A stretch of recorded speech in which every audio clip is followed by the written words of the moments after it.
York City, but today I am coming to you from Saas-Fee, Switzerland. Yes, the home of the ones. Why do I say that?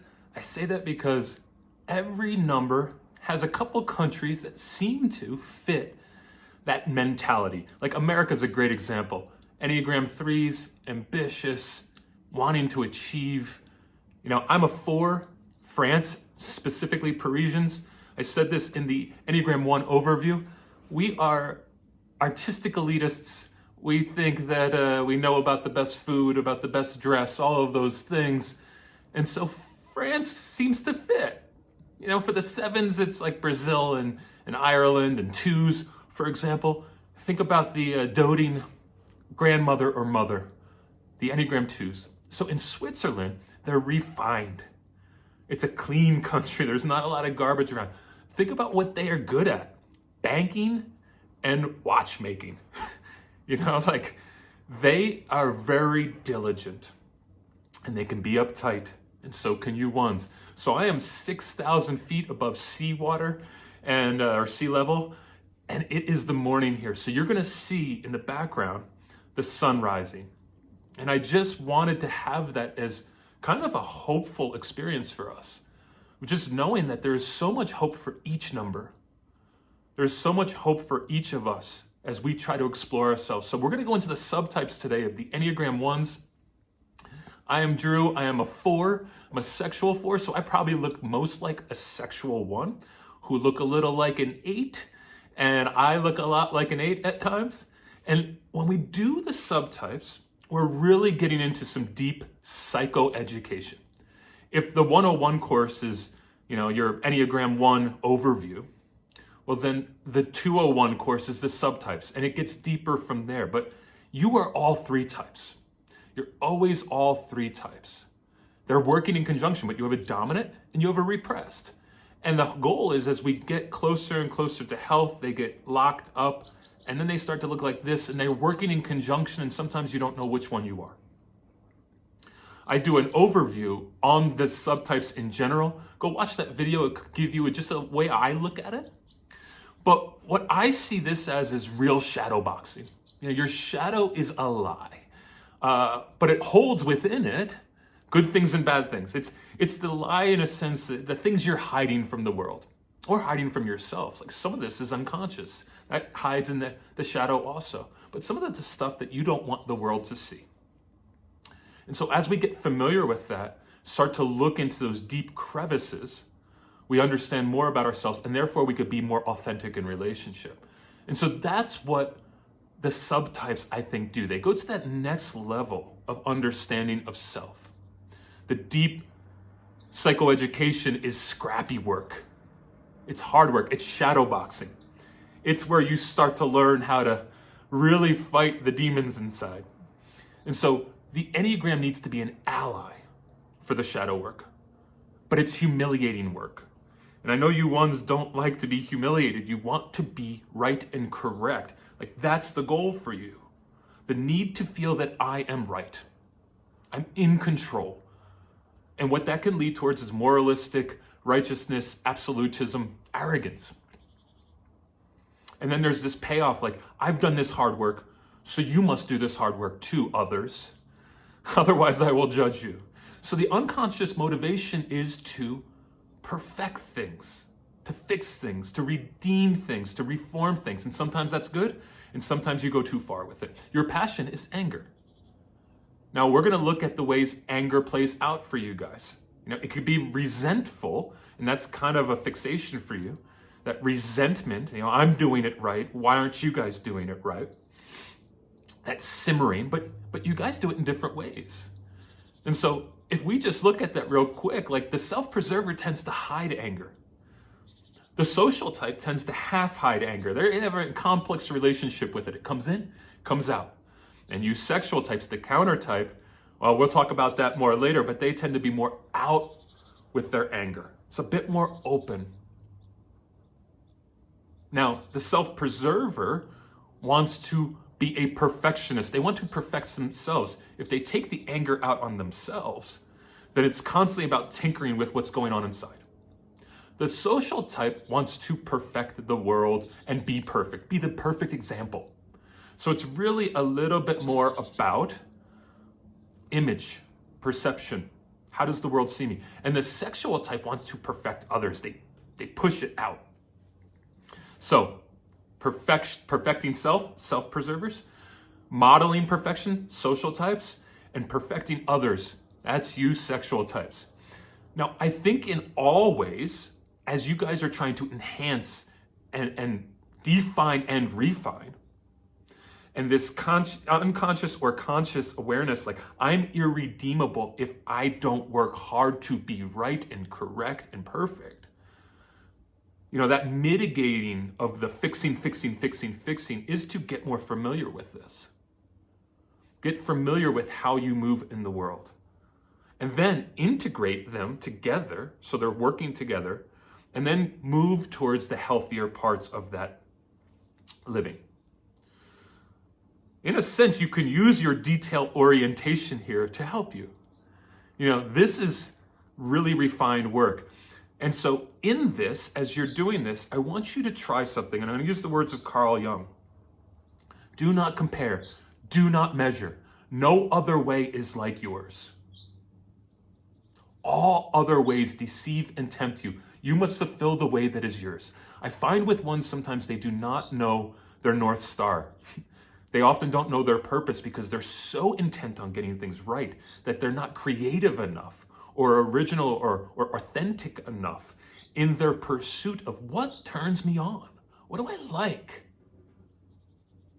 Kierkegaard says, it would be so nice to be the self he wants to be, to realize his vocation, his authentic talent, but it is dangerous. It might upset his world completely.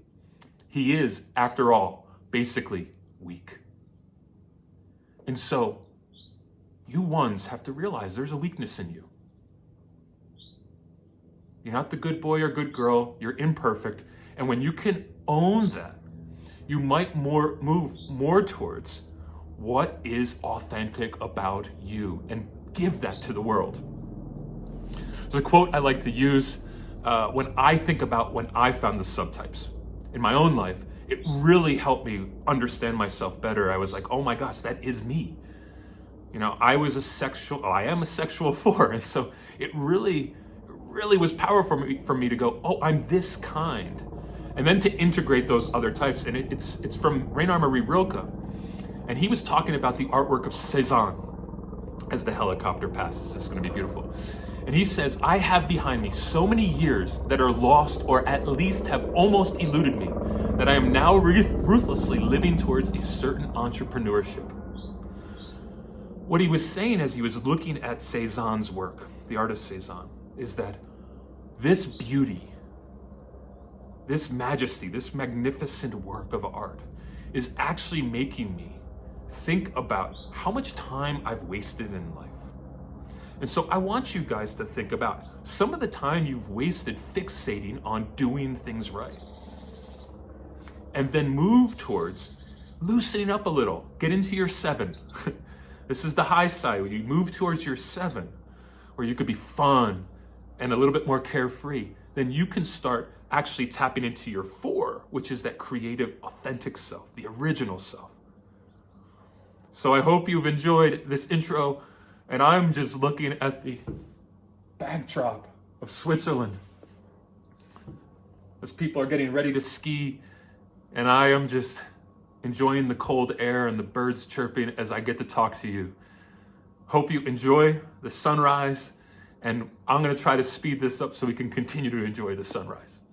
If you are interested in long-term work or short-term work or just a one-time consultation, feel free to get in touch with me through my socials. They'll be popping up, or through my website, drew@drewnewkirk.com, or just go to the website, drewnewkirk.com, to maybe find out some more. And I hope that this helps you either way. These are things that I love to do, and it allows me to dig deep into the Enneagram to understand myself better too. All right, I usually like to start with the countertypes. So this is that idea that one of these things is not like the other. You know, with the countertype, there's always 2 that really look like that number, like a 1 in this case. And one that really looks a little different in this case, The sexual type looks like an 8. And so you guys are considered the evangelists, the zealots. You got a lot of heat. And you often get involved with safe passions. There's a lot of preachers who are ones. There's a lot of social activists who are ones.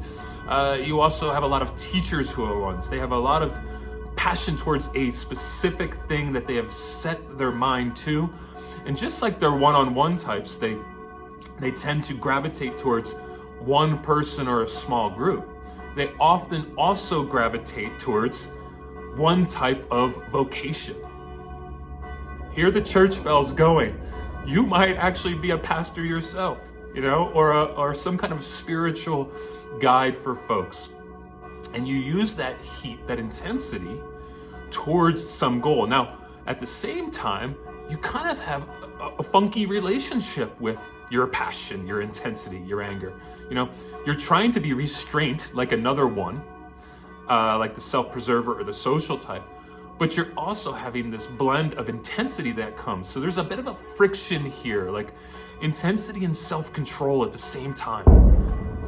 There's a lot going on right now behind me. I'm gonna let this go. They're blowing off dynamite so that there's no snow slides.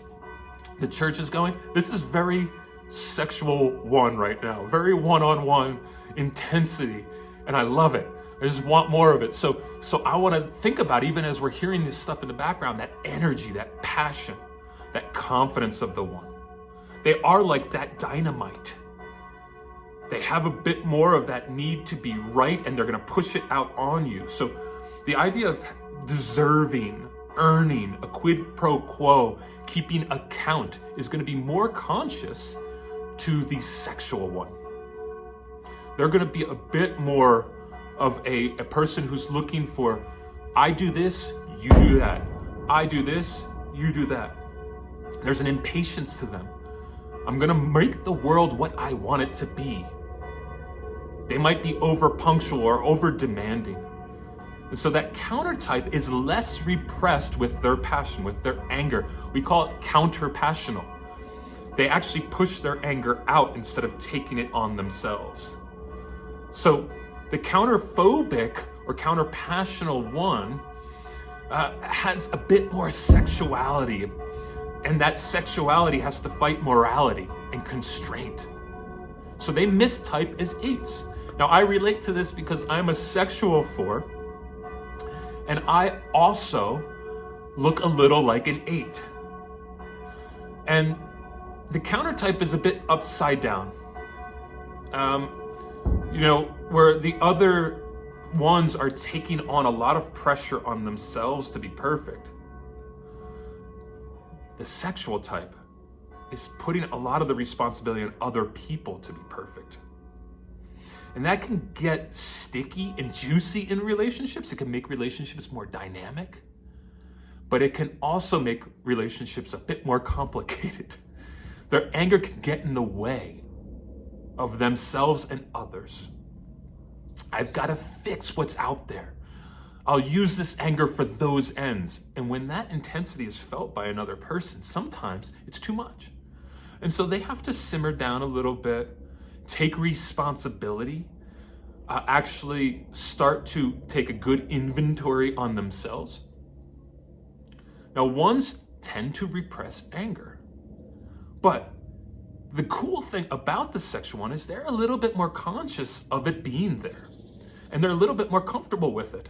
They have less filters and screens and barriers. And so they're not as controlling internally. So that's where that counter type comes in. They tend to push against how the one would naturally do things. They're not as anal and repressed as the other types. We have to remember that, the self-preserver internalizes anger. And the social type is trying to have like this kind of dance with anger. They feel it. And sometimes you're going to feel it as a person in relationship with them. But also they put it on themselves. And you are going to just push it out, turn it outwards, perfect my closest friends, improve them. And so you ones are so self-improvement oriented, but the sexual one is kind of wanting to improve everybody else. They see a project in everybody else.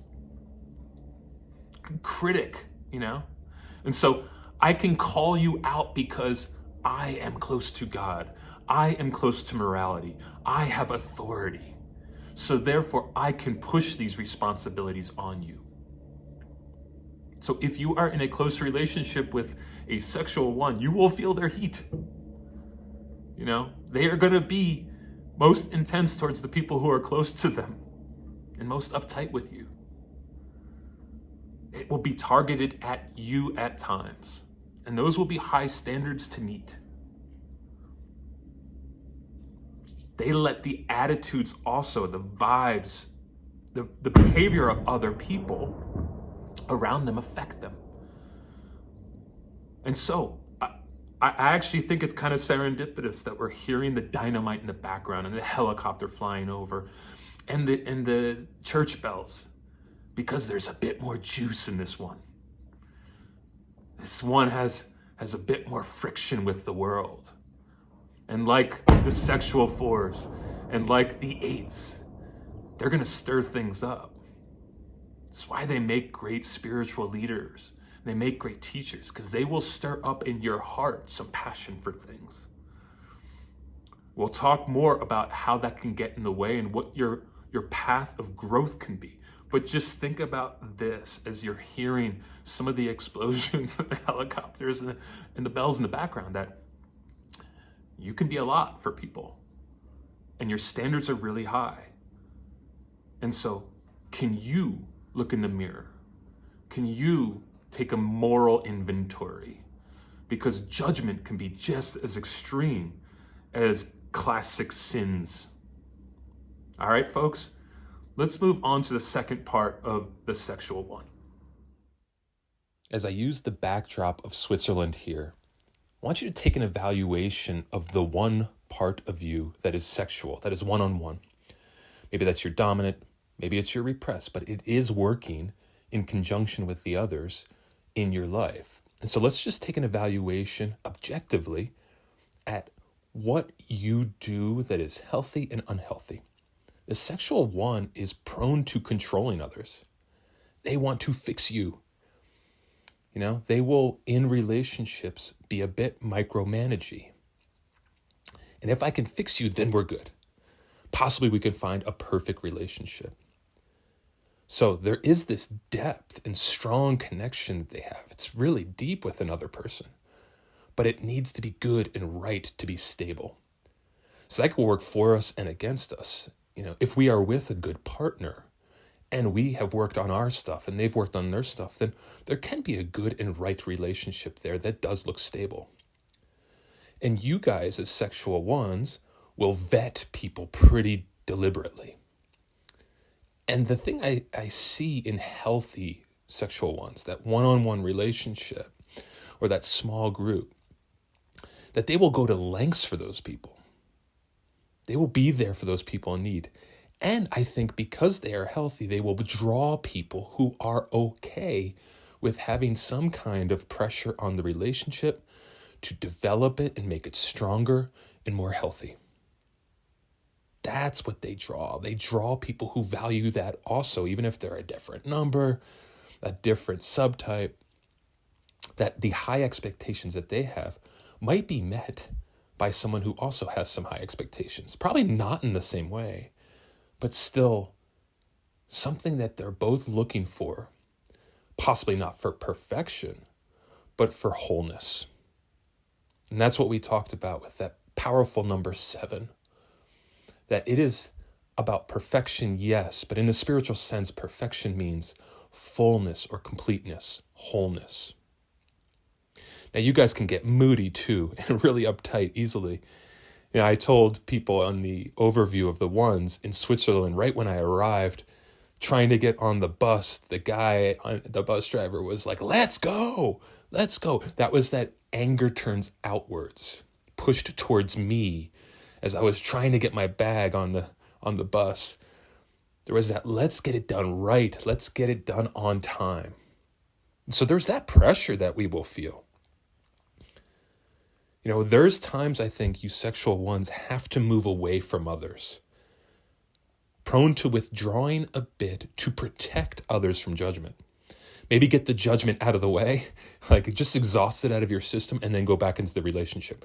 As a sexual 4, that looks a lot like an 8. We're similar in this way. I can get angry at those people close to me.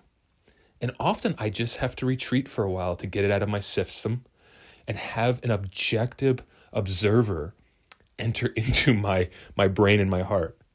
And that's what you guys can do in your transformational path. To lighten up and chill, to not have to perfect others, you kind of can take on a Zen master mentality of pulling back and having a objective observer play out there. Don't judge, just observe, understand where am I at, what's going on with my body, my heart, my mind, where's my thoughts going, where's my emotions going. And not judge it, or judge yourself, or judge those others. Just take a good evaluation. Otherwise, you become too forceful and your standards become oppressive and threatening to others. Yes, I get it. You want to be the best. There's a zealousness there. I'm like that too. And that's where, they say that the sexual 4 can look more extreme than the sexual 8.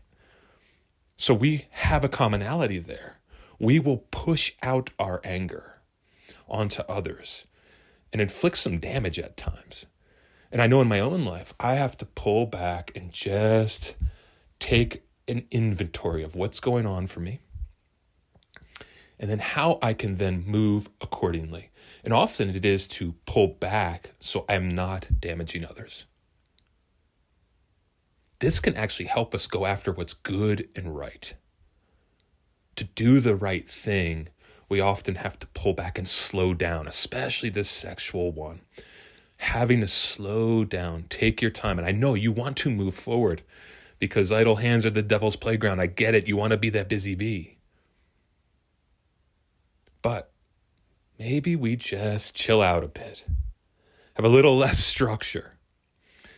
Have a little more fun, a little bit more play. And that's the cool thing about you guys, is that the sexual 1 can be a bit more passionate, fun, silly, spontaneous, impulsive. They can actually do that a bit better than the other 2 types. But you are still perfectionists. You are still reformers and fixers. And so to not smother, to not overwhelm, you have to have a good gauge on where you're at in any moment. Okay? We are going to move on. But guys, I relate. That intensity of the one-on-one type, it is in me too. And it can damage relationships. And it can be something in which I don't gauge how sad or the loss I have in a situation because the anger gets tuned up much more quick. And that anger is there to protect us. And we have to really evaluate if we need to be protected in that moment or we're relying on a thing that does not work anymore. All right, let's move on to you social types, the social reformer. You guys are the social activists. There's a religious ratifier in you. There is also, though, a rigidity. I know the right way. I am certain. I am right. And often the social type can't find the other ways to be right. They can't adapt as much. And so they don't put themselves above others consciously, but there is a superiority that does happen. Unconsciously, they might feel, I have the right way, I am the right guy or gal, or whatever type, and so they can come off as a know-it-all. And because of this, they have a dance with anger. Like I've said, that the sexual type is out there with their anger. The self-preserver takes it on, and there is a type of reaction formation that happens for the self-preserver in which they take their anger and they make it warm because they don't want to feel those bad feelings. The social type is bouncing around with it. It's back and forth. I have a friend who is a social type, and people love him. People love him. But you can feel his heat at times, and you can feel that superiority. They are, though, fair and they move towards justice. And this is why that activism is strong within them. They're a bit more restrained than the 8 activist. There's a little bit more subtlety to how they work, but they are both justice oriented. Now, they may focus more on the details. How do we structure this? Sometimes the 8s are a bit more bigger picture, but the social ones are a bit more refined because they're refiners, right? So they really get into the gadgetry of this movement. How do we affect change and fix things? But can I get into the details of it? What are the specific errors that I have to make right? So if you are to look at them, sometimes they can type as a 2 or a 3. They can look that way. They're a bit more warm. And they're a bit more social, right? Because they are the social type. It's pretty self-explanatory. But they can go off about society. You will see their dualistic side at times because they see things wrong out there and they want to fix it. And so you will have to often hear about what is wrong, what is right, and to dance with them again with this anger that's in and out. Now, like all ones, they hold humanity into a sense of high standard. The self-preserver more takes that on themselves, but like the sexual type, they think that the world needs to be a certain way, and they love people who agree with them that these standards should be met. It's actually a movement of health towards them to have some disagreement, people that disagree, because they always think that their way is the right way. And it can be an intolerant stance and a stance of frustration for others because they might not listen or hear feedback or different perspectives. When you're always in that stance of my ideas are correct and your ideas are probably not, it can actually put them in a place where they have less and less influence. Now, you are intent on perfecting your image in a sense. This is why you can look a little like a 2 or a 3. Like there's a bit more image conscientiousness or consciousness. How am I looking? Do I look like an ego ideal? Do I look like I am holding the standards of perfection that you would want to model as a person in relationship with me? Can I magnify and project a certain type of rightness or superiority? Can I keep the rules? Can I look cool, calm, and collected so that folks will follow me and appreciate me and I can set the example? My importance comes from that example that I set. So they kind of perfect themselves for the world. So what we'll go into in the second half here is how to challenge that so that you become someone who has more and more social influence and also tolerance. Tolerance for different perspectives and different types of way of moving in the world, because as you build your teams, as you build your army, that you can actually incorporate these different types of characters who help you play that role that you want to have defined. Because the social ones like that definition of role so that they know how to lead or be led. And as you're with people, I think the more you include and the more you connect with different types of perspectives, the more actually influential you will be. All right, so let's move on to the second half. I want you to be conscious, even today, of how you are dancing in and out of your passion, in and out of that anger and avoidance of anger. And remember that with all types, our passion, in this sense your anger, is hitting up against our subtype.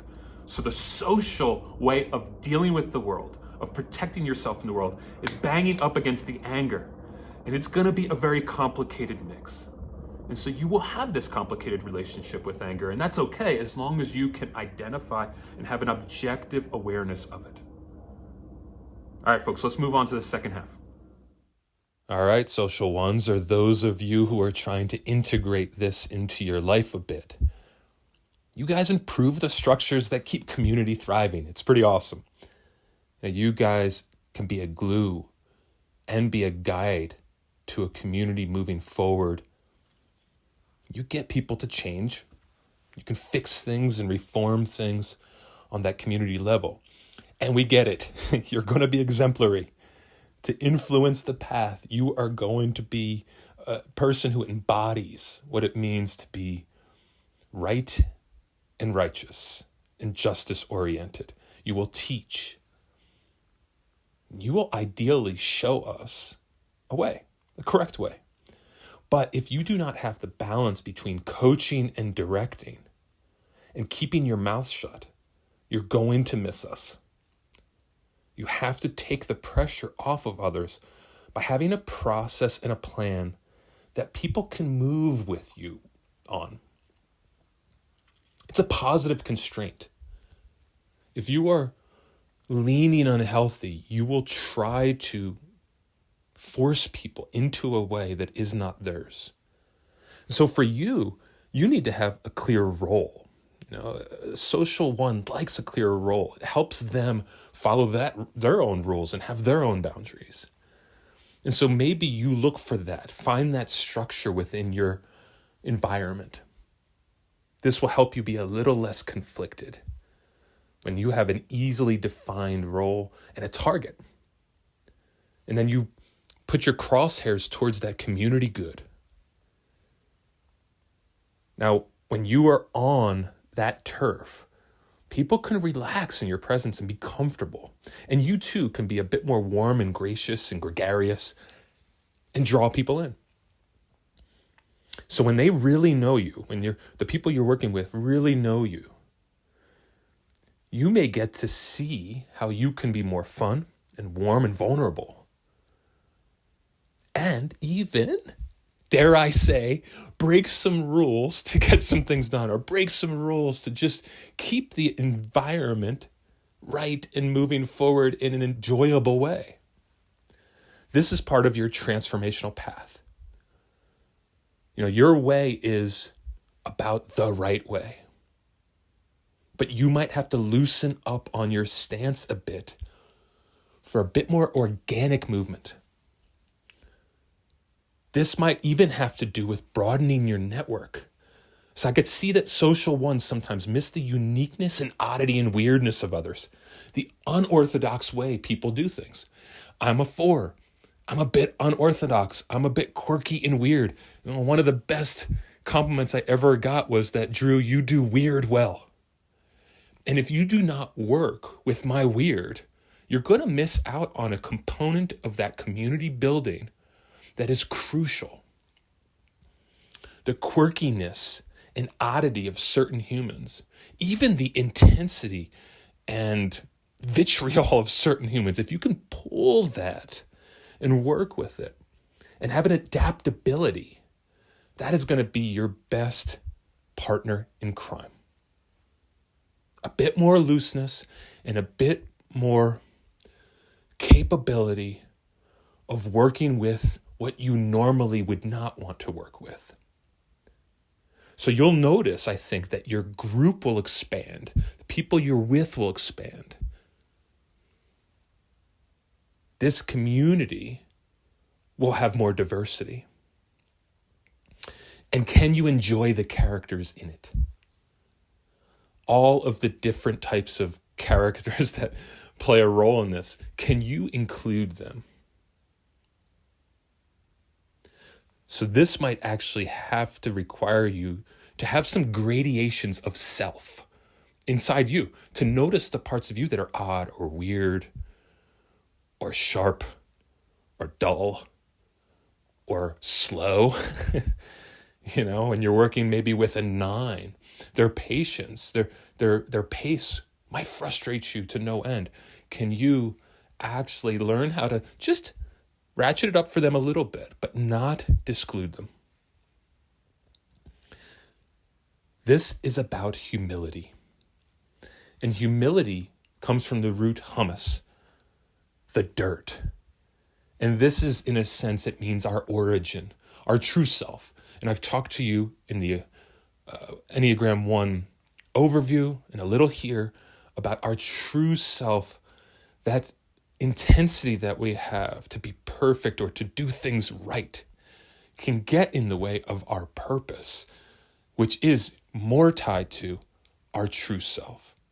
Those really interesting things about us, the things that we're drawn to and interested in because they are joy-filling.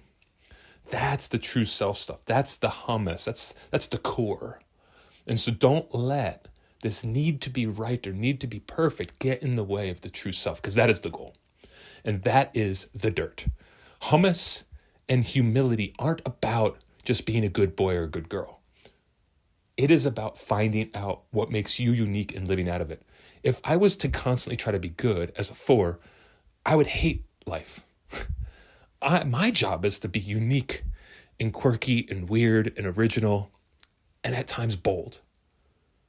That's my true self. And at times that's going to rub people the wrong way. So look for those gradations in yourself, almost like psychoarchaeology.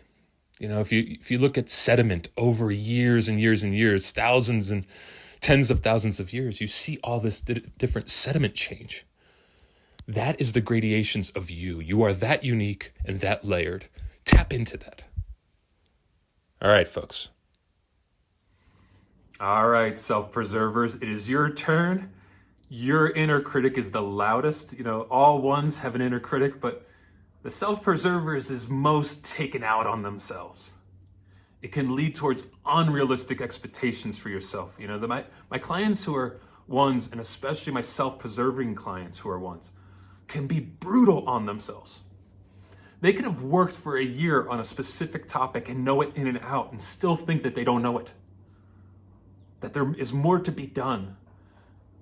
And the outcome, the work that they are doing never seems enough.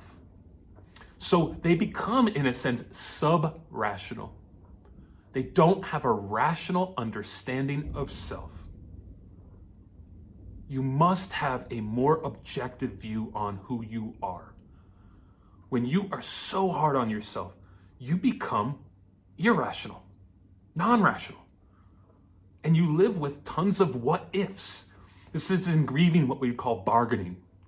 The what if statements. Did I do this right? Did I do this wrong? You know, could I have done this different? Could I have done this different? And what we have to realize is it was done the way it was done. It is crucial to have sanity about self. My therapist once told me, because I'm a 4 and we have an inner critic too, and he just told me, you do not have a sane understanding of yourself. It's not rational. And in that moment, I started to really just take an inventory of who I was and start to appreciate it more. And when that voice started coming up, I tried to push it away or make friends with it and go, hey, you don't need to be that guy right now. You don't need to be talking to me like that. So in this sense, when we get that hard on ourselves, we start to get what? Anal, obsessive compulsive, perfectionistic. We want to fix the environment. We want to control. We need to have a high degree of control about everything around us, specifically our emotions. And then what happens is we become really restrained.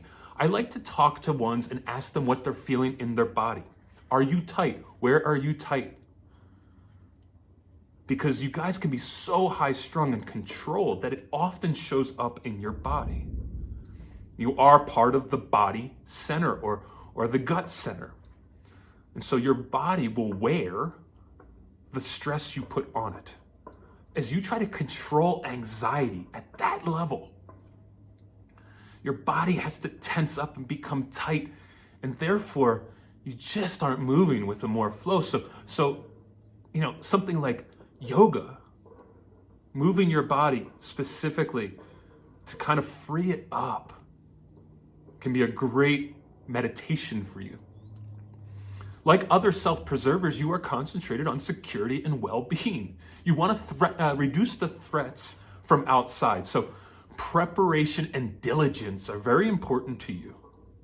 Can I be prepared, organized, practical, thrifty, right? Because money is always some kind of issue for the self-preservers. Do I have enough in my storehouse? So can I be thrifty enough to make sure that I'll be okay? Can I be tempered? And for you self-preserving ones, a lot of deprivation, a lot of restrictions on self, to be chaste, to be an aesthete, to kind of be clean. And so most likely, you were probably made to be, at some level, responsible as a child. Maybe take on responsibility too early, and therefore have to kind of be tight and aware like an adult, even though you were a kid. I love those. You can also look the most like a 6. Now, 6s in that fear category. They worry, they have anxiety. They are also compliant like the 1s. You 1s, 2s, and 6s are in that compliant dependent group. And so you are harder on yourself than a 6 would be, but there is still that kind of anxiety that shows up. A 6 has way more doubts and questions about life. You 1s are much more certain. So even you self-preserving 1s are certain. I know the standards that need to be met, and I'm confident that I will go the right way. But you are more fearful in a sense than the other 2 types. You wear the pressure more so than they do. So scared of imperfection. It just gets taken out on yourself. Relentless psychological beatdowns. My 1 friends and my 1 clients just beat the shit out of themselves. C.S. Lewis says the safest road to hell is the gradual one. And when you're kind of developing this psychological warfare from an early age, you're actually creating neural pathways that become consistent. And so your mind is actually just oriented towards endless revolving around yourself and what you've done wrong. It's cool that you're the least critical of others, but being the most critical of yourself is just a brutal way to live. So you have just a tremendous capacity to focus on your flaws, and you are, yes, the perfect example of perfectionism, but it can leave you in a place of being cordoned off, enslaved to self, a prisoner. And so you have to challenge yourself to release the chains, open up that door, and walk out of that prison. So in this second part, we're going to talk a little bit about how to do that. Now, I want you to also go to my episode on 4s and 1s. I talk all about the inner critic because the 4s and the 1s share that inner criticism in different ways. But just to really constantly be refreshing yourself on how assaultive this can be. So watch that video, and I talk about it a bit in the overview also, and I think that could help you to just steep yourself in this so you're concentrated on how loud that voice is. All right, let's move on to the second part. All right, self-preserving 1s and those who are trying to integrate it into their system a bit. Let's go into this as the backdrop of Switzerland helps us out a little to just concentrate and take inventory of who we are. Let's start with anger. You guys step into that reaction formation place. Now, this is a defense mechanism in psychology, developed in the old Freud days. That reaction formation is when we have an emotion that we feel is not going to be accepted. We feel it's kind of a bad emotion, like anger, specifically here is what we're going to go into. We change it into something else for safety reason. To survive in the world, to be accepted, we, especially self-preserving 1s, make anger into something nice and warm. So therefore, it has to go somewhere, and it goes at you. Instead of distributing it appropriately where it needs to be, you're just going to take the anger out on yourself and switch that anger into being nice or warm or friendly. So the self-preservers can look a bit more friendly, right? But the anger has to ooze somewhere. It is repressed, but it doesn't go away. It has to be controlled by you, right? You think you're controlling it, but it just turns inward. So you can be resentful too and judgmental, but you're going to try to switch that thing up and push it on yourself. You be the bad guy. And that is part of your survival mechanism. Now we know that I've talked to this about this before with you guys. It's that the self-preserver, your anger is repressed. The social type, it's a bit complicated. They're in and out of anger. Sometimes it comes out, sometimes it's taken in and they push it on themselves. And the sexual type, that counter type, pushes it outwards. They look a little bit more like an 8 or a sexual 4. So the anger is most repressed in you and masked. You must be good. Stay good. It's not okay to be angry. So for you, part of your transformational path is to express it, to share it when you are angry with others. To lessen that internal tension, the internal frustration with self, to not fake it and be outwardly warm, but to actually confront. Now, yeah, you guys are warm and often self-sacrificial. You look composed and charming and sensitive, and we like that. I love when I'm around self-preserving ones. They give me a little bit of that warm feeling, even though that they have this tension going on. But when you are very vulnerable, yes, that frustration can turn outwards, and sometimes it can almost look volcanic because you've been holding it back so long. So to mitigate that, you have to let it seep out appropriately. This might happen in therapy. Maybe you talk with your friends about it a bit to try to get an understanding of what it looks like to have healthy anger. Now, part of the problem is that there is a bit less social connection that the self-preservers have, and that's classic of self-preservers, right, than the social or sexual.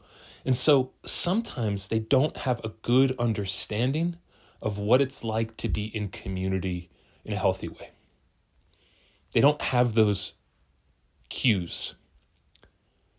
And so their lack of social connection at times can screw them. They withdraw too much, so they don't get that feedback that others would get. Sometimes you'll even hear, them spin out into a bit more odd talk about what life should look like and shouldn't look like, and they don't really have a good understanding of, wow, that's normal. People feel that. That's a normal thing for us. And because you have been hiding away a bit or withdrawing, you don't even know. So the isolation can hurt you in those sense. And I like to always quote John Steinbeck, who says, all great and precious things are lonely. So I challenge all self-preservers to get out a bit, to connect, and find out, have some tests of their reality. Reality tests by asking others, hey, how do you deal with anger? So that you get a better feedback loop. Now, for the self-preservers in love or in friendship, it often has to be earned. You guys are withdrawn a bit. So that requires a bit more of a wall that the others have to get over to get to you. And in that, you want to see, do they have what it takes? That's not totally wrong. But is it too rigid? So part of your transformational path is to minimize the power of that inner critic. Your inner critic is the loudest, right? So what's good? Err on the side of positive affirmation. Err on the side of being kind to yourself. Also, be conscious of the subtle shades of anger that you have. And notice it in the body. This is where you ones can be really tight and uptight. Especially the self-preservers, it can be really restrained, and you might be very specifically targeted towards body parts. Do things before you're ready. You do not have to have all your ducks in a row. It doesn't have to be right when you're ready. I love this quote by John Steinbeck too, from the book East of Eden. He says, it might be better for you to come out from under your might have beens into the winds of the world. Meaning, the what ifs in life, all of the constraints you've put on yourself, the thought process, the diligence, the preparation, it sometimes gets in the way of you just doing things. And here's another one from Dalai Lama. I love this, and I'm going to paraphrase. But essentially, he says, learn the rules and learn how to follow them so you know how to break them correctly. I love that. Knowing how to break the rules correctly. You need a little bit more carefree mentality, more fun. Lean into that 7. A little bit more whimsy. I know that 7s can seem too much for you, but they have a key to your heart. You can surrender. You can test yourself by moving there into that 7 to be a little bit more loosey-goosey, sparkle a little bit more, have a little bit more wistfulness and whimsy. I know people don't use the word whimsy much, but I'm going to end there with whimsy. Maybe you get a tattoo of whimsy somewhere on your body. Don't do that. All right, folks, that was the subtypes. Again, we are all 3 subtypes. So watch all these parts because they need to be integrated and work together. I hope it's been informative. I hope you've enjoyed Switzerland and a little of the backdrop of Switzerland. For me, it's been really cool to do this here, to really kind of match the nature of the country and the nature of some of the people to the nature of the Enneagram. My name is Drew. Again, get in touch with me if you need some work. As always, at the end of all of these, I use the words of Raina Marie Rilke, who says, everything is yet to be done. Everything. Now, I don't want you to feel pressure about that. Just know that there is more to be done. And for you, a lot of it is releasing the weight that is on you, not taking it on, having more fun, being more carefree. Cool? All right, guys.